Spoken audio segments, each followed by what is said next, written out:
चलिए अपने आत्मा के ज्ञान और ध्यान की ओर।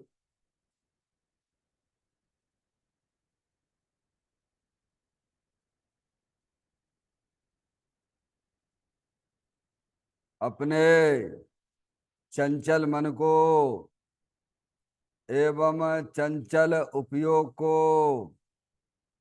स्थिर करने के लिए जिनवाणी माता के माध्यम से अपनी वर्तमान ज्ञान की पर्याय में सम्यक भेद ज्ञान उत्पन्न करते हुए शरीर शरीर से संबंधित जितने भी चेतन अचेतन पदार्थ हैं उनका मुझ भगवान आत्मा के साथ में किसी भी प्रकार का कोई संबंध नहीं है। इस प्रकार समस्त पर पदार्थों में अपने संबंध की वृत्ति को छोड़ते हुए अंदर में जो अखंड ज्ञान ज्योति स्वरूप भगवान आत्मा है उसमें ही वर्तमान पर्याय का संबंध जोड़ते हुए कि मेरा यह भगवान आत्मा सदा काल शरीर आदि पर पदार्थों से भिन्न प्रगट अखंड ज्ञान ज्योति स्वरूप है। ऐसा अपने आप को जानो और ऐसा ही अनुभव करो कि वर्तमान में ही मेरा यह भगवान आत्मा शरीर आदि पर पदार्थों से भिन्न प्रगट अखंड ज्ञान ज्योति स्वरूप ही है।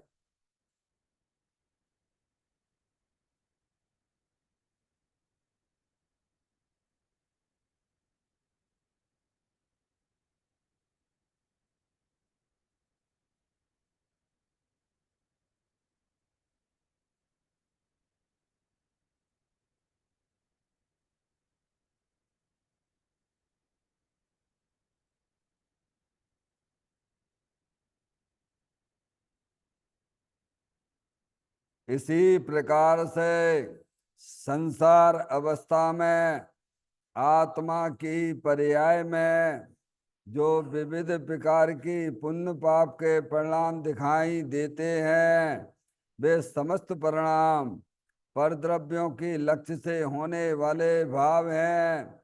वे हमारे आत्मा का स्वभाव नहीं है।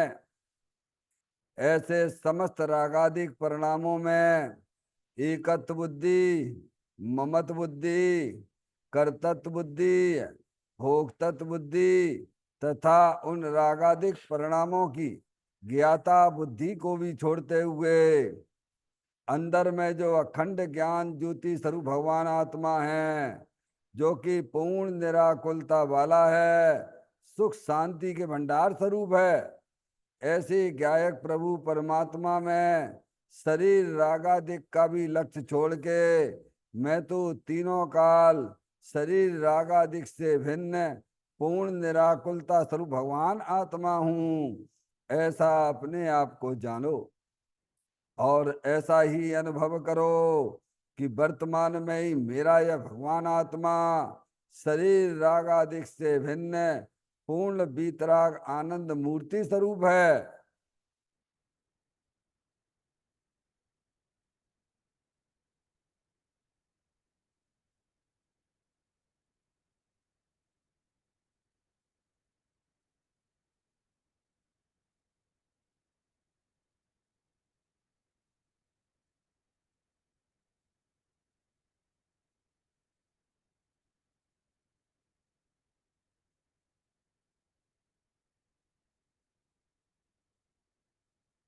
इसी प्रकार से संसार अवस्था में आत्मा की पर्याय में जो पर के लक्ष्य से होने वाला ज्ञान है वह परलक्षी ज्ञान भी हमारे आत्मा का स्वभाव नहीं है, वह तो इंद्रिय जनित ज्ञान है। इस प्रकार शरीर रागादिक और परलक्षी ज्ञान की पर्यायों से भी भिन्न मैं तो एकमात्र अखंड ज्ञान ज्योति स्वरूप भगवान आत्मा हूँ। ऐसा अपने आप को जानो और ऐसा ही अनुभव करो कि वर्तमान में ही मेरा यह भगवान आत्मा शरीर रागादि और खंड खंड ज्ञान की पर्यायों से भी भिन्न एकमात्र खंड ज्ञान ज्योति स्वरूप है।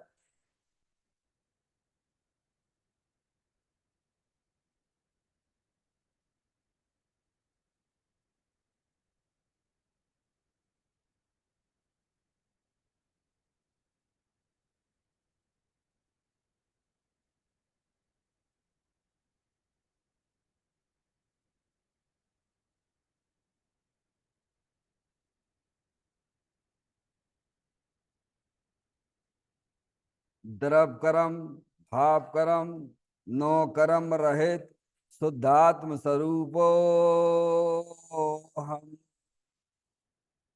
मेरा ये भगवान आत्मा सदा काल शरीर आदि नौ कर्मों से भिन्न है।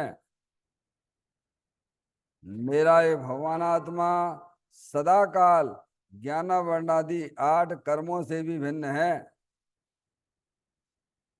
मेरा ये भगवान आत्मा सदा काल मोह राग देश भाव कर्मों से भी भिन्न है। इस प्रकार द्रव कर्म भाव कर्म नौ कर्म तीनों कर्मों से रहित मैं तो एकमात्र परम पवित्र शुद्धात्म स्वरूप हूँ। ऐसा अपने आप को जानो और ऐसा ही अनुभव करो कि वर्तमान में ही मेरा यह भगवान आत्मा तीनों प्रकार के कर्मों से रहित एकमात्र परम पवित्र शुद्धात्म स्वरूप है।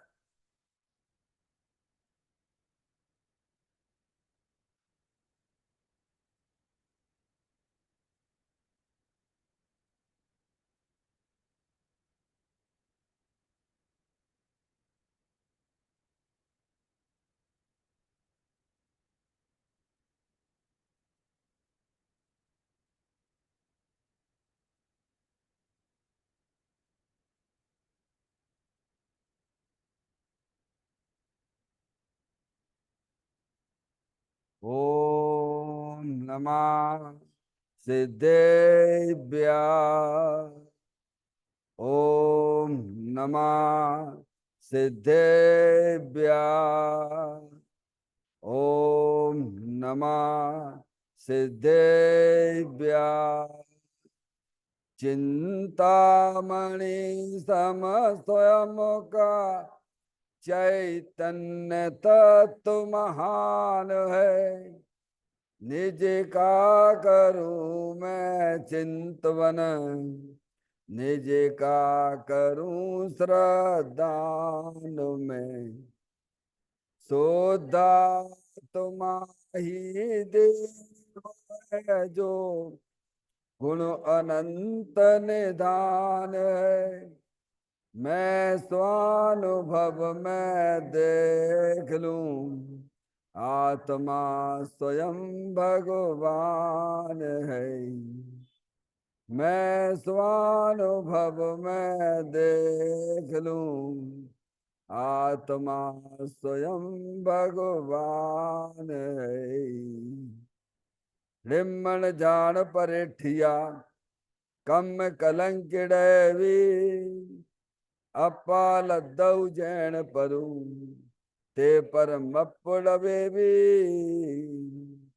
सब कर्म मल्लिका नाश करो अरु प्राप्त कर निजो आत्मा।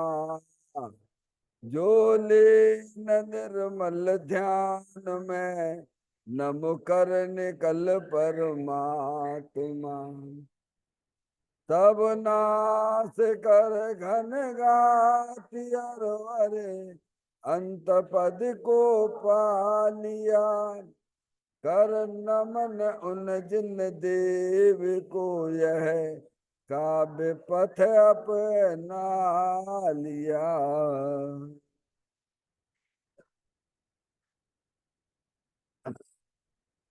श्री योगसार जी नामक परम आध्यात्मिक ग्रंथ स्वाध्याय हेतु में विराजमान है। आज से 1400 वर्ष पहले इस महान पवित्र ग्रंथ की रचना दिगंबर संत योगेंद्र महाराज जी हुए हैं। उन्होंने इस महान पवित्र ग्रंथ की रचना की और उन्होंने इस ग्रंथ का नाम योग सार जी रखा। योग सार जी का सीधा सा अर्थ है मुक्ति के मार्ग में। योग का मतलब जोड़ होता है। किसका किसके साथ में जोड़ करना? तो अरिहंत परमात्मा कहते हैं कि अपनी वर्तमान सुत ज्ञान की पर्याय का अंदर में जो अपना त्रिकालिक ध्रुव भगवान आत्मा जो सदा काल द्रव्य कर्म भाव कर्म नौ कर्म से रहित एकमात्र अखंड ज्ञान ज्योति स्वरूप है, ऐसे गायक प्रभु परमात्मा का ज्ञान करना, उसका श्रद्धान करना, उसे यहाँ शास्त्रीय भाषा में सम्यक दर्शन सम्यक ज्ञान भी कहते हैं, उसे यहाँ योग कहते हैं। और उस चैतन्य भगवान आत्मा में ही अपनी वर्तमान पर्याय को मग्न कराना, लीन करना, स्थिर करना, उसे सार कहते हैं, यानी सम्यक चारित्र कहते हैं। तो योग सार क्या हो गया? सम्यक दर्शन, सम्यक ज्ञान, सम्यक चारित्र वाली निर्मल पर्याय, पवित्र पर्याय जो अपने आत्मा के आश्रय से प्रकट होती है, उसे यहाँ योग सार कहते हैं। देखिएगा योग सार ग्रंथ के माध्यम से हम और आप यहाँ पर 53वें नंबर की गाथा का स्वाध्याय प्रारंभ किया है, जिसमें हमें दिगंबर संत यही समझाना चाहते हैं आत्मज्ञान बिना शास्त्र पाठ निष्फल है। क्या मतलब इसका? आत्मज्ञान बिना, आत्मज्ञान का मतलब क्या है? अपने आप को आत्मा जानना, मानना और अपनी पर्याय को अपने आत्मा में लीन करना, उसे कहते हैं आत्मज्ञान। समझ में आएगी भैया? आत्मज्ञान का मतलब क्या? पूरा ज्ञान नहीं, शास्त्र से ज्ञान तो कर लिया, आत्मा को भी समझ लिया डॉक्टर साहब, लेकिन अपने आप को आत्मा रूप से अनुभव नहीं करता है। तो ऐसा ज्ञान भी क्या है? शास्त्र पाठ निष्फल है। क्या निकला इसमें से? आत्मज्ञान बिना, यानी आत्मा के अनुभव के बिना जितना भी आपने शास्त्र से अपनी आत्मा को जाना है, वह तुम्हारा सब बेकार हो जाएगा। क्योंकि शास्त्र से जो आपने अपनी आत्मा को जाना, काहे के लिए जाना था? आत्मा का लाभ लेने के लिए जाना था ना। जैसे जैसे किसी का पिताजी उसकी जो है खजाने की वसीयत लिख के गया। क्या लिख के गया है? पेपर पे लिख दिया उसने कि देखो बेटे, हमारे जाने के बाद ये रहस्य है उस खजाने तक पहुंचने का। ठीक है, बराबर। और उसने उस वसीयत को पढ़ा और वो वहां तक नहीं आया, तो बोला उसका वसीयत पढ़ने का मतलब क्या निकला? नहीं आई समझ में? खजाने तक पहुंचना है, पिताजी को मालूम है, वे लिख के चले गए। अब वह व्यक्ति उस वसीयत को तो पढ़ता है, समझ में समझता भी है, लेकिन वहां जाता नहीं है। तो बोलो उसे क्या कहोगे आप? हैं? पहले तो उस वसीयत को पढ़ना पड़ेगा उस खजाने पर जाने के लिए, समझ में, खजाना प्राप्त करने के लिए। समझ गए आप? जो वसीयत ही नहीं पढ़ते हैं वे तो वहां पहुंच ही नहीं सकते उस खजाने पर। अरे जो खजाना हमारे पिताजी ने वहां छोड़ के गए हैं, उन्हें मालूम है नहीं। अब जो नहीं पढ़ेंगे वे तो पहुंच ही नहीं सकते हैं। अच्छा, जिनने पढ़ लिया है तो वे पहुंचने की संभावना है उनकी, क्योंकि उन्हें मालूम है कि जो है इस रास्ते से ऐसे ऐसे चले जाओ और उस शिला के नीचे का ऐसा ये खजाना पड़ा हुआ है, बेटा तुम निकाल लेना। अब पढ़ तो लिया क्या? अब प्रमाद से जो है कैसा वहां जाए नहीं डॉक्टर साहब। तो उसका जो पढ़ना कैसा रहा बोलो? क्या मतलब का हुआ? जो नहीं जानता है वो भी से भी खजाना नहीं मिलता है, और जो जानकारी भी आ गई और वो भी उधर नहीं जाता है, तो दोनों एक जैसी हो गए ना भगवान। ऐसे ही यहाँ कहती हैं कि आत्मज्ञान बिना शास्त्र पाठ निष्फल है। शास्त्र के द्वारा, जनवाणी के द्वारा आत्मा का ही ज्ञान होता है। या जितनी भी लौकिक पढ़ाई है उसमें कोई आत्मा का ज्ञान नहीं है भगवान। चाहे आपकी डॉक्टरी का ज्ञान हो, चाहे इंजीनियरिंग का ज्ञान हो, चाहे सीए का ज्ञान हो, चाहे वकीलात का ज्ञान हो, उस ज्ञान में आत्मा का ज्ञान नहीं है, पहली बात। और जैन दर्शन को छोड़ के, दिगंबर ग्रंथों को छेड़ के, अन्य जो अन्य मत वाले हैं उनमें भी आत्मा का ज्ञान नहीं है। या क्योंकि आत्मज्ञानी तो यहीं पर है, अरिहंत परमात्मा आत्मज्ञानी है। उन्होंने अपनी आत्मा की पर्याय में अनंत दर्शन, अनंत ज्ञान, अनंत सुख, अनंत वीर जैसी परिपूर्ण निर्मल पर्याय प्रकट कर ली है। समझ गए आप? तो वे ही बता सकते हैं, तो वो उनकी वाणी जनवाणी है। समझ में आया भैया? जो जो रास्ते पे चला होगा वही तो बता सकता है आपको। जिनकी पर्याय में निरंतर अपनी आत्मा का अनुभव बरत रहा है, वे ही तो तुम्हें आत्मा के बारे में बता सकते हैं। तो ज्ञानी ही तो बता सकते हैं ना। तो वे ज्ञानी कहाँ मिलते हैं? वे ज्ञानी कहाँ मिलते हैं? जिन्होंने जैन शास्त्र पढ़े होंगे, दिगंबर शास्त्र पढ़े होंगे, उसमें अपनी आत्मा का ज्ञान करेंगे। समझ में आया भैया? क्योंकि ये वाणी जो है अनुभवियों की है, आत्मा के अनुभव में रत रहने वाले ज्ञानियों की है। दिगंबर संतों की वाणी है ये, जिन्हें दुनिया के लोगों से कोई लेना देना नहीं है। समझ में आए भैया?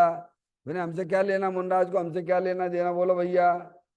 अरे मुनराज है, समझ में आया? उन्हें अपन को क्या, अपन से क्या लेना देना? मैंने सभी छोड़ दिया, उन्होंने घर छोड़ा, सब सब छोड़ दिया ना अपने, और अपने जंगल में अपने रहते हैं, अपने आत्मा की आराधना मस्त रहते हैं। समझ गया? दुनिया के लोगों से उन्हें कोई लेना देना नहीं, तब तो वे दिगंबर साधु हुए हैं। और थोड़ा सा भी राग रहता है तो वह वास्तव में दिगंबर साधु नहीं है वो। क्या कह रहे भैया? राग का अगर एक अंश का भी जैसे पक्ष है, चाहे वो अशुभ राग हो चाहे वह शुभ राग हो, वह दिगंबर साधु नहीं कहलाता भगवान।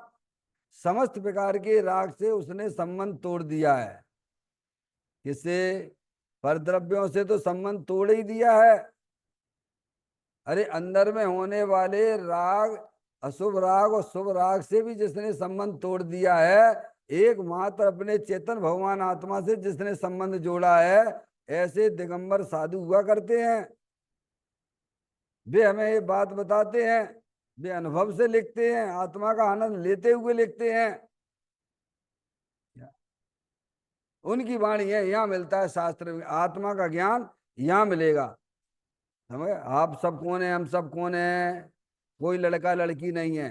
समझ में आया भैया? दो वस्तुएं हैं, एक जानने देखने वाली चैतन्य रूपी आत्म वस्तु है, और ये शरीर जड़ है। ये शरीर है, ये जड़ है, जानने देखने की शक्ति से रहित है, शमशान की राख है। समझ में आया भैया? और इस राख को जानने वाला कौन है? कोई है कि नहीं है?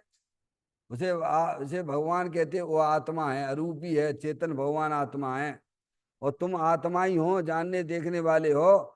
जितनी पर्याय तुम्हें मिली है शरीर की, एक इंद्री की हो, दो इंद्री की हो, तीन इंद्री की हो, चार इंद्री की हो, असंगी हो, संगी हो, देवगति वाला हो, मनुष्य गति वाला हो, नार की हो, हैं? समझ गए आप? त्रियंच गति का सब जीव जानने देखने वाले हैं। कौन है?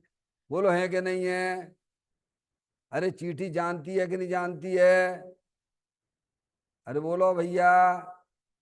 चींटी और चींटी का शरीर, चींटी शरीर और उसको जानने देखने वाला, दो चीजें हैं कि नहीं है?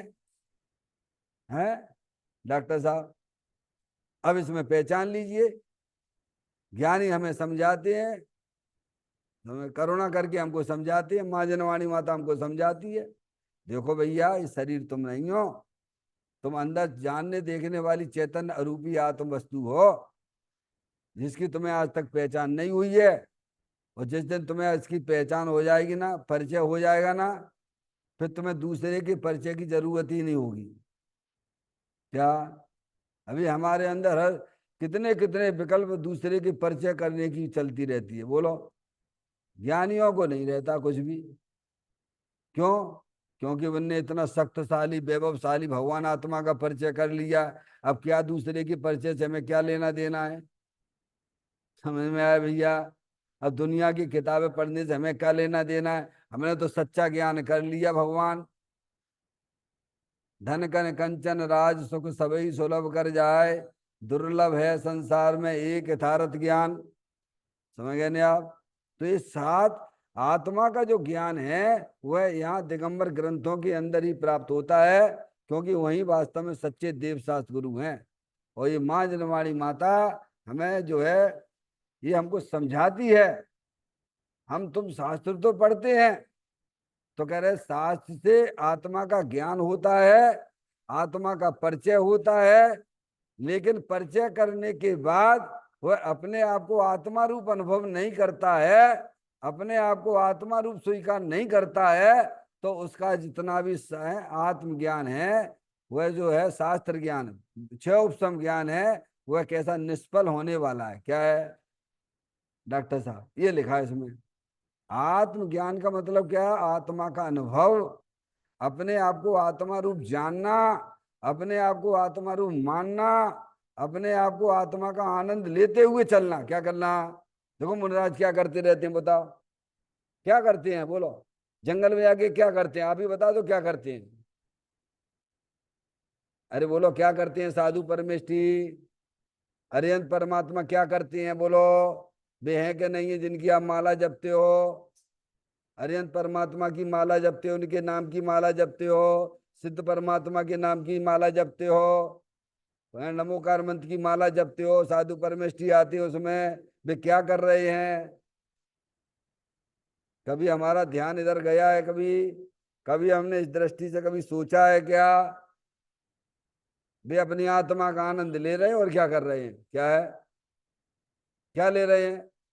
क्या करते हैं? बोलो, साधु परमेष्ठी हो अथवा अरिहंत परमात्मा हो अथवा सिद्ध परमात्मा हो, सब आत्माएं हैं और सब अपनी आत्मा का आनंद ले रहे हैं। समझ में आया भैया? और भाग्य से हम आप जो है ना तो पुद्गल द्रव्य है, ना धर्म द्रव्य है, ना अधर्म द्रव्य है, ना आकाश द्रव्य है, ना काल द्रव्य है। चेतनेश्वर भगवान आत्मा है। कौन है? ये हमारे लिए भाग्य की बात ही है ना। अगर अपन पुद्गल होते तो क्या होते डॉक्टर साहब?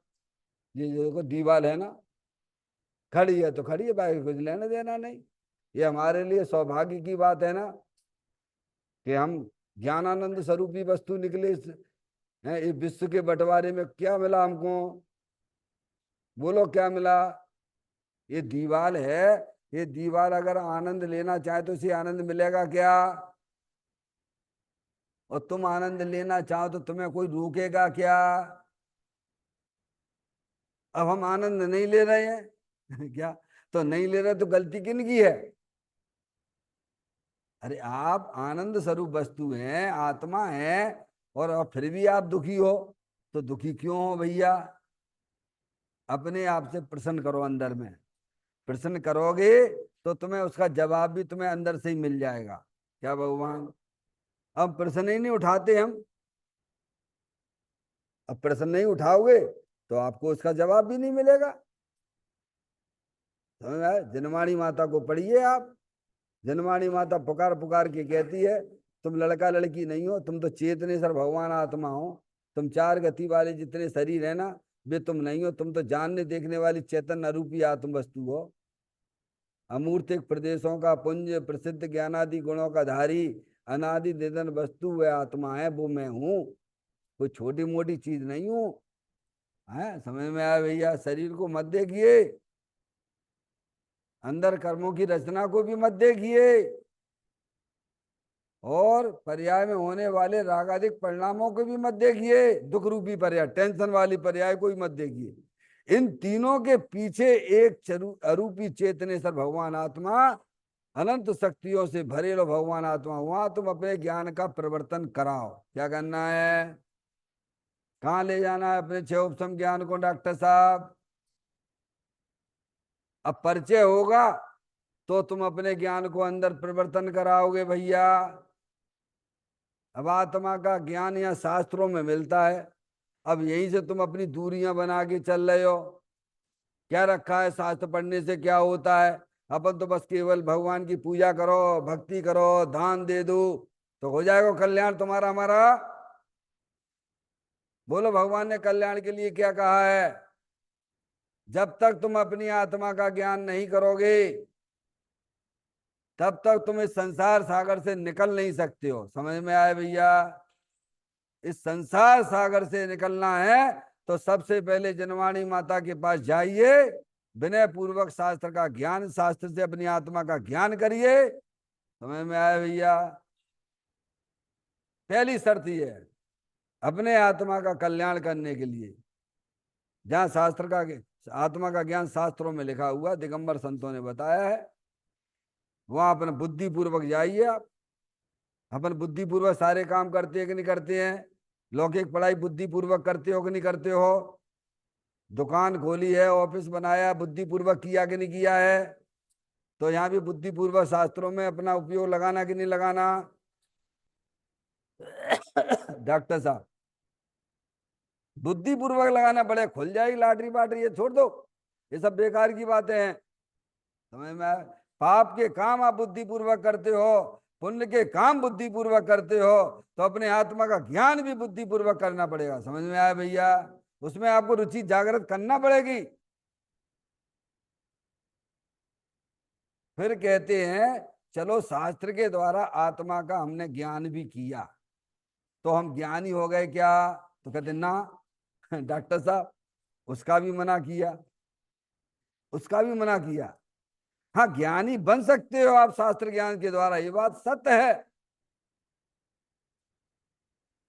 जब मैं भोपाल में स्वाध्याय करता था, है ना,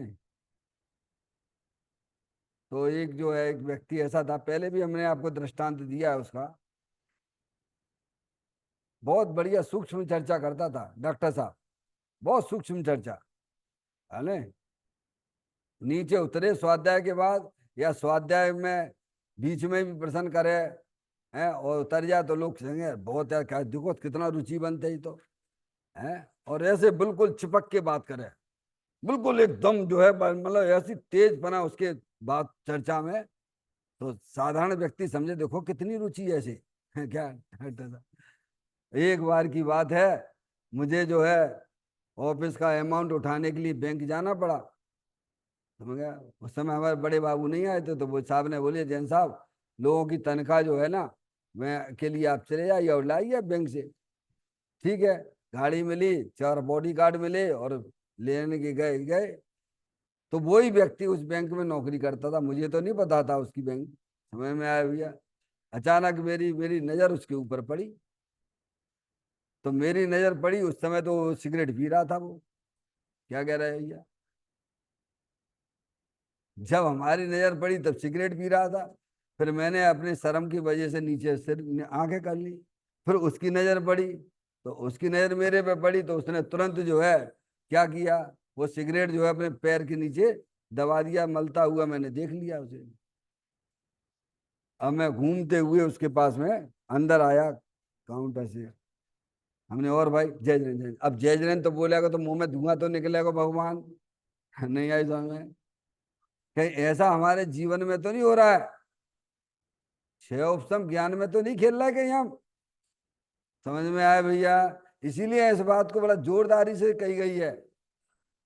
जो आत्मा का जिसे ज्ञान नहीं है, ज्ञान का मतलब जो अपने आप को आत्मा रूप स्वीकार नहीं करता है, आत्मा रूप अनुभव नहीं करता है, केवल आत्मा की बातें ही करता रहता है, ऐसा ज्ञान भी वास्तव में जो है ना, वह भी का समय कोई उसका फल मिलने वाला नहीं है। संसार ही मिलेगा और क्या मिलेगा। स्वभाव है जितनी कसाई की आपकी मंदता रही है उस समय में, शास्त्र वाचन के समय, चर्चा के समय समय उतना आपको पुण्य का बंध होगा। समझ में आया भैया? तो ये बात जो है इस गाथा में बहुत ही सुंदर गाथा है। इस गाथा का मर्म भी हमारे हृदय में, हमारे ज्ञान में जमना चाहिए। आत्मज्ञान बिना शास्त्र पाठ निष्फल है। गाथा का पाठ करते हैं। शास्त्र पढ़ता जीव जड़ पर आत्मा जाने नहीं, बस इसीलिए ही जीव है निर्वाण को पाता नहीं। देखिए अगले पॉइंट पर अपन चलते हैं सीधे। शास्त्र पाठन पर, शास्त्र पठन पर सन्मुखता का ज्ञान है, राग है, विकल्प है, जड़ है। शास्त्रों में भी भगवान ने ऐसा ही कहा है। चौथे गुण स्थान में स्वरूपाचरण चारित्र है, अतीन्द्रिय आनंद है। शास्त्र वाचन व धर्म नहीं, फिर भी शास्त्र पाठी व्याकरण, न्याय, ज्योतिष, वेदक आदि अनेक विषयों को जानता है, परंतु शुद्ध निश्चय निजात्म स्वरूप की ओर लक्ष्य नहीं देता, स्वभाव की ओर का पुरुषार्थ नहीं करता। इस कारण शास्त्र पढ़कर भी अध्यात्म ज्ञान से शून्य रहता है। जो चैतन्य धातु निजात्मा को नहीं जानता, उसका शास्त्र पठन निष्फल है। डॉक्टर साहब, ये ज्ञानियों के वचन है, ये ज्ञानियों की कलम से आत्मा के अनुभव करके लिखी गई चीजें हैं जी। शास्त्र पठन पर सन्मुखता का ज्ञान है, क्या है? अरे भाई अभी बताए, दृष्टांत दिया आपको, गल ज्ञान हो गया बिल्कुल बहुत। अरे अपनी आत्मा की पर्याय में माँ जनवाणी माता अपन को कहती है कि तुम 11 अंग 9 पूर्व के पाठी भी हो चुके। कितने? विश्वास है कि नहीं जनवाणी माता पे? भव्य जीव होते हैं, उन्हें विश्वास होता है। समझ में आए भैया? जनवाणी माता पे तुम्हें विश्वास नहीं, गजब है। बाकी मोही जीवों पे, सब पे विश्वास है आपको, है? लौकिक पढ़ाई पे पूरा विश्वास है आपको, मोही जीवों पे पूरा विश्वास है। ये जनवाणी माता बीतरागी संतों की वाणी, वे कहते हैं कि तुम्हारी आत्मा की पर्याय में, जैसे अभी आपके पास जो भी छह उपशम ज्ञान है, तो इतना बढ़िया छह उपशम ज्ञान हुआ डॉक्टर साहब, 11 अंग 9 पूर्व का। पे निज आत्म ज्ञान बिना सुख लेस नहीं पाया, क्या है?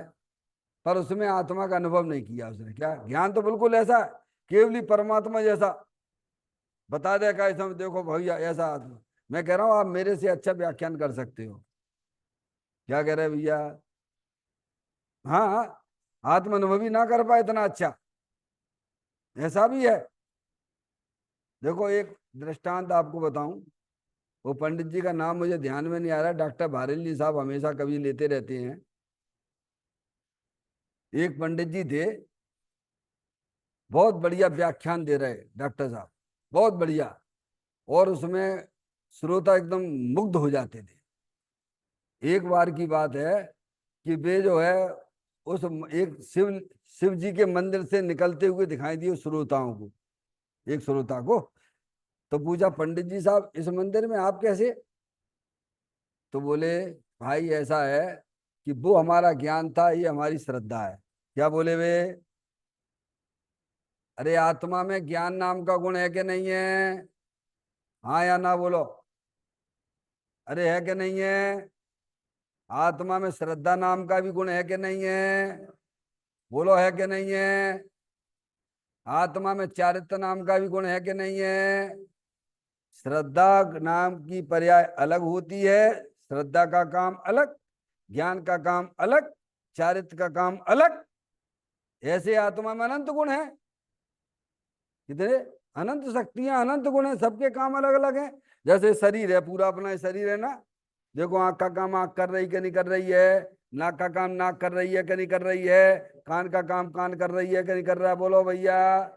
है शरीर एक, पर सबके आंख का काम आंख करेगा, ज्ञान है समझ गए, कान का काम कान करेगा, नाक का काम नाम करेगा, जिब्या का काम जिब्या करेगी, करती है कि नहीं करती है? ऐसे ही आत्मा में श्रद्धा ज्ञान चारित्र नाम के ऐसे अनंत गुण हैं। ज्ञान नाम की पर्याय एक अलग है, चौसम ज्ञान, कितना विशाल ज्ञान, 11 अंग 9 पूर्व का। पे निज आत्म ज्ञान बिना सुख लेस नहीं पाया।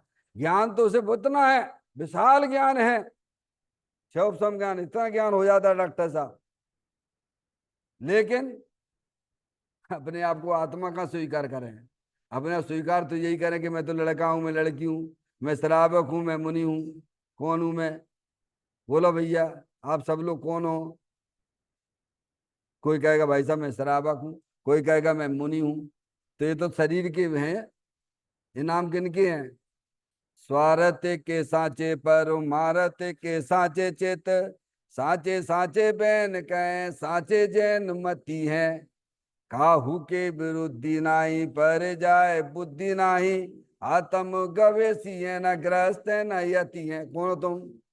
भी कहते हैं ना ग्रस्त है ना यति है डॉक्टर साहब, क्योंकि आत्मा शरीर ही नहीं होता है तो श्रावक मुनि कहां से हो जाएगा? मैं तो चेतनेश्वर भगवान आत्मा हूं, समझे ना आप? तो यहाँ ये बताते हैं शास्त्र पठन पर सन्मुखता का ज्ञान है। पर सन्मुखता है कि नहीं? पर सन्मुखता देखो, और शास्त्रों में ये भी आया है। शास्त्रों की बात बता रहा हूं, आपको पढ़ना पड़ेगा ज्यादा है। एकदम जो है भावुक नहीं होना, उत्तेजित नहीं होना।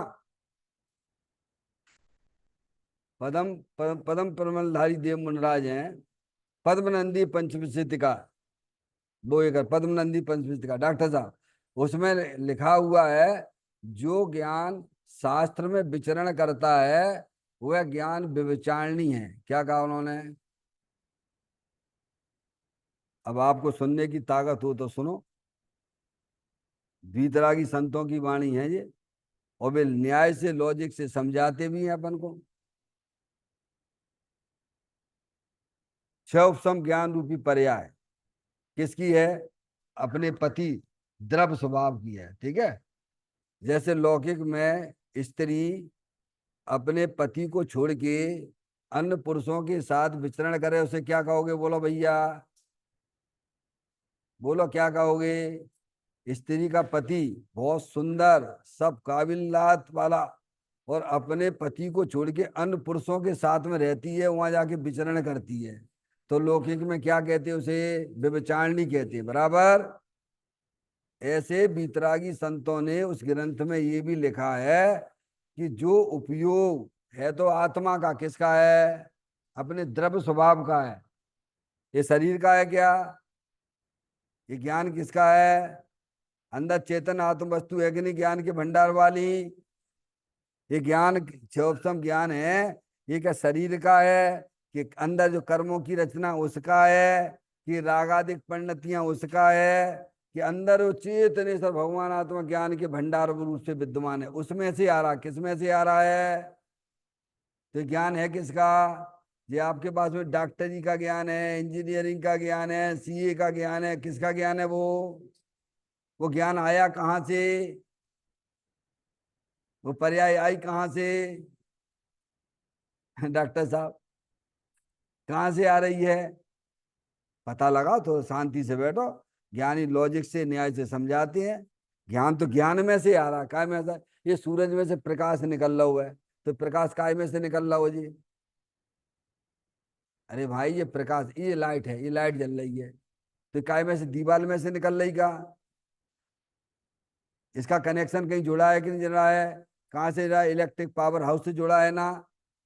जो वर्तमान में व्यक्त दिख रहा नहीं आपको प्रकाश, ये प्रकाश काय में से आ रहा? दीवालों में से आ रहा है क्या? ऐसे ही जो आपके पास में चौपसम ज्ञान है, चाहे वह आपके इंजीनियरिंग का ज्ञान हो, चाहे आपके डॉक्टरी का ज्ञान हो, चाहे आपके जो है जो भी ज्ञान है, वो सब ज्ञान जो है ज्ञान में से आया। किस में से आया? अब वो पर्याय कहाँ विचरण कर रही है? लौकिक पुस्तकों में विचरण करती है, बाकी तो दुर्गति है ही। समझ में आई डॉक्टर साहब? जो उसी तरफ ही लगा रहता है, लगा रहता, बाकी तो दुर्गति है। समझ में आया भैया? सच्चे शास्त्र को छोड़ के जो अपनी आत्मा का ज्ञान कराए, अब वहां ना विचरण करके कहाँ कर रही है डॉक्टर साहब? दुर्गति होगी कि नहीं होगी? बोलो बाकी। एक बात, अब वहां से भी उपयोग हटाया, अब शास्त्र में विचरण कर रही है। क्या कर रही है? सब क्रम से समझना इस बात को, समझ में आए? तो शास्त्र में जाओगे तो शास्त्र तुम्हें अपनी आत्मा का ज्ञान हो गया। आत्मा का ज्ञान हो गया तो तुमने आत्मा का ज्ञान काय के लिए किया? अरे काय के लिए किया है बताना पड़ेगा, है डॉक्टर साहब? कि पंडिताई के लिए किया है क्या? दूसरों को समझाने के लिए किया है क्या? हम्म? तो गलत लाइन पे चले गए आप, बिल्कुल गलत लाइन में चले गए आप, बिल्कुल गलत लाइन में जा रहे हो आप। समझ में आया? अरे शास्त्र में जो हमने आत्मा को जानने के लिए ज्ञान किया था, वो अपनी आत्मा के आनंद लूटने के लिए किया था ना भगवान, भूल गए? भूल गए सब? समझ में आया भैया? तो कहते हैं कि जो ज्ञान चौपसम ज्ञान है, जो शास्त्र में विचरण करता है अपनी आत्मा को छोड़कर, कहां पर? अपनी आत्मा को छोड़कर, ज्ञान है तो आत्मा का, और आत्मा को छोड़ के केवल शास्त्रों में ही विचरण करता है, उस ज्ञान को दिगंबर संत व्यभिचारिणी ज्ञान कहते हैं। और वह ज्ञान संसार का ही कारण है। आगे बात समझ में? जैसे स्त्री अपने पति को छोड़ के दूसरे पुरुषों के साथ रमण करती है, विचरण करती है, वह व्यभिचारिणी कहलाती है। ऐसे ही जो ज्ञान शास्त्र ज्ञान करके भी अपने चेतन भगवान आत्मा में विचरण नहीं करता है, वह ज्ञान भी व्यभिचारिणी ज्ञान में लिया गया है। समझ में आया भैया? तो शास्त्र कहते शास्त्र पठन पर सन्मुखता का ज्ञान है। क्या है कि नहीं? पर सन्मुखता का ज्ञान बोलो। अब जब तक आप सुनते रहोगे तब तक तो बहुत बढ़िया है, चलो अच्छी, बहुत अच्छा लग रहा है, बहुत बढ़िया लग रहा है। शास्त्र अच्छा, आंखें अपनी खत्म होगी तब डॉक्टर साहब फिर क्या होगा? कान तो जाएंगे कि जाएंगे? बोलो, जाएंगे कि नहीं जाएंगे?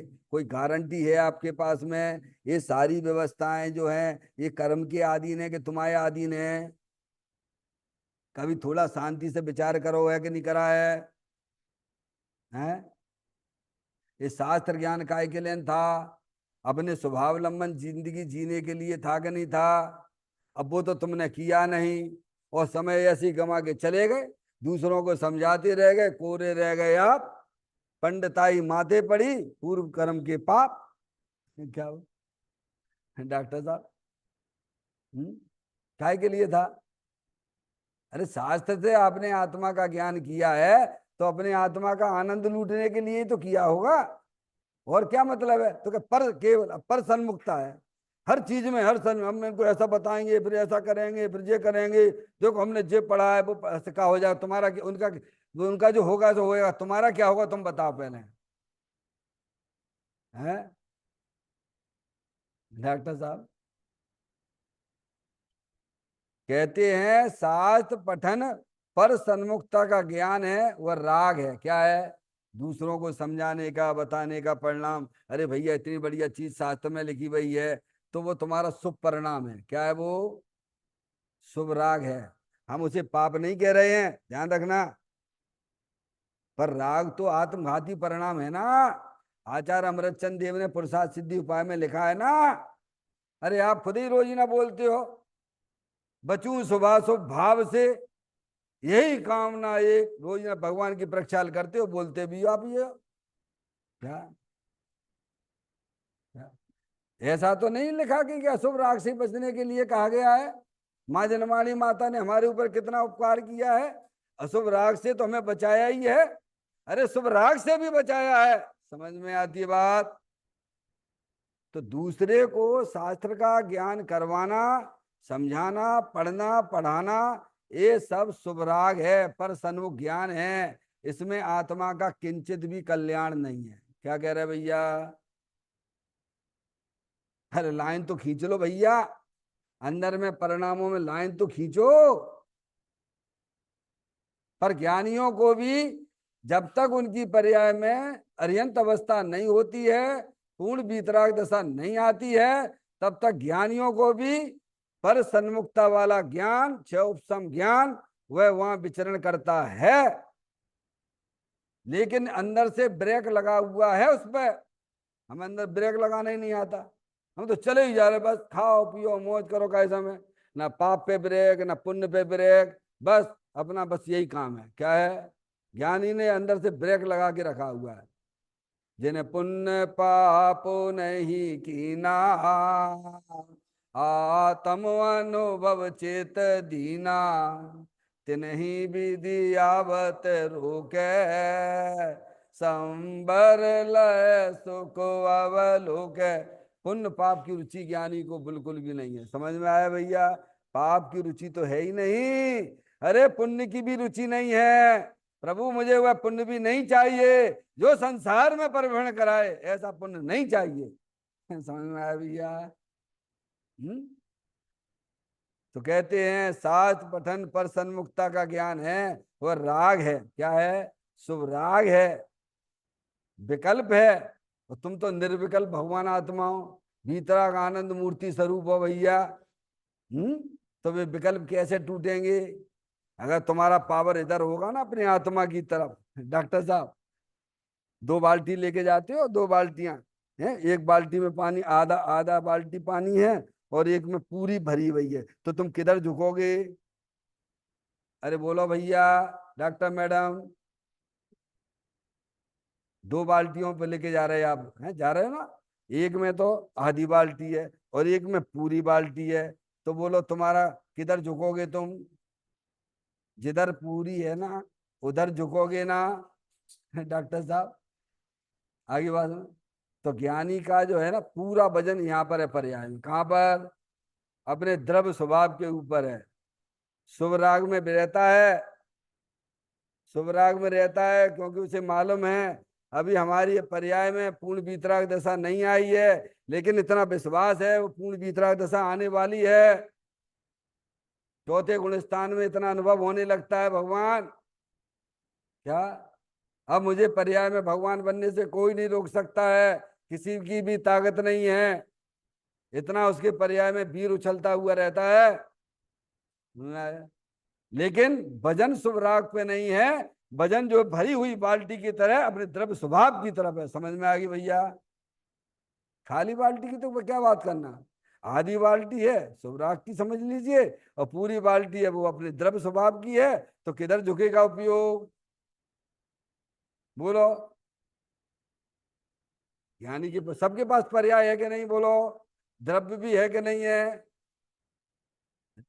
सबके ही पल्ले लाल लाल बिना कोई नहीं, और गांठ खोल देखी नहीं ताते भयो कंगाल। यानी शुभ राग में रहते हुए भी उनकी पर्याय का वजन अपने द्रव्य स्वभाव की तरफ है, क्योंकि आनंद तो द्रव्य स्वभाव की तरफ ही मिलता है भगवान। शुभ राग में कहा आनंद, तो अंधे है लिखा नहीं इसमें, विकल्प है, राग है, शुभ राग है, जड़ है। शास्त्रों में भी भगवान ने ऐसा ही कहा है। कौन ने कहा है ये बात? पढ़ लीजिए साथ डॉक्टर साहब, भगवान ने कहा है, सब पढ़ लीजिए, सब गाथाएं पढ़ लीजिए, सब देख लीजिए आप। समय निकालिए जिंदगी का, मनुष्य पर्याय का बेशकीमती समय हमें आपको मिला है, महान पुण्य के द्वारा से मिला है। ज्ञानी तो कहते हैं कि कौस्तुभ मणि से भी मनुष्य पर्याय के एक एक समय बेशकीमती है। कौस्तुभ मणि जो होती है वो समुद्र का मंथन करने के बाद उसमें से एक मणि निकाल पाते हैं बड़ी मुश्किल से। समझ में आया भैया? और वह मणि जो है कौस्तुभ मणि, जो ब्रह्म विष्णु महेश समझ विष्णु धारण करते हैं, तो जो धारण करता है उसके ऊपर किसी प्रकार का कोई उपसर्ग देवादिक नहीं होते हैं। ऐसे कौस्तुभ मणि से भी हमारे मनुष्य पर्याय के एक एक समय की कीमत हमें समझना चाहिए, और हमें शास्त्र के द्वारा अपनी आत्मा का ज्ञान करना चाहिए, क्योंकि अनादिकाल से हम सब अपनी आत्मा को भूले हुए हैं। इस प्रकार से आगे की चर्चा अपन बाद में लेंगे। तन काय सुमरण प्रति क्षण करो रे, भवि के अनंत दुखी को पल में हरो रे। अक्षय अनंत निज सुख निदान पाओ, गाओ परे नित इसी के गीत गाओ। 9 बार नमो काल मंत्र का स्मरण।